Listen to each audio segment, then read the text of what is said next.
Hey, it's Kendall, and this is 90 Second Church. If you like it, like us on Facebook or subscribe to our YouTube channel. We're in a series called The Journey Home. It's based on the biblical story of Nehemiah, who traveled 1,000 miles to his ancestral home in Jerusalem to rebuild the city walls, a task which no one thought he could do.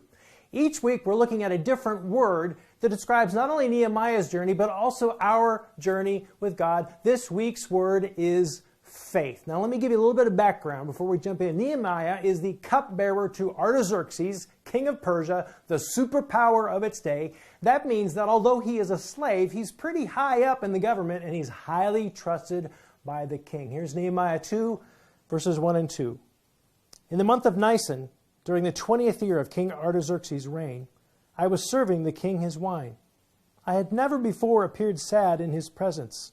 So the king asked me, "Why are you looking so sad? You don't look sick to me. You must be deeply troubled." Then I was terrified. He says he was terrified. How come? What's going on? So Nehemiah's sad. He has every right to be. I mean, his hometown is a pile of rubble. Who cares if he's sad? Well, here's what you need to know. In ancient Persia, it was illegal to be sad in front of the king. How come? Because sadness was evidence that you didn't like him and you might be plotting against him. And guess what the penalty for being sad in front of the king was? Death. It was actually a capital offense. So Nehemiah is deliberately being sad in front of the king. Why? Because he hopes the king will notice and offer to help him instead of cutting off his head. Now remember, the next few verses, they haven't been written yet. Nehemiah has no clue where this is going to go. You know, sometimes we have the idea that if God is in something, if God is in it, there's no risk. If God is in it, it's safe.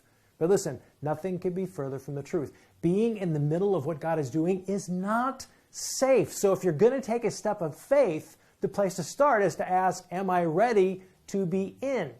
Do I really believe God is inviting me to join him? Because faith always entails risk, which, even though it may not be safe, is always meaningful, impactful, and it's life as we were meant to live it. We'll talk to you soon.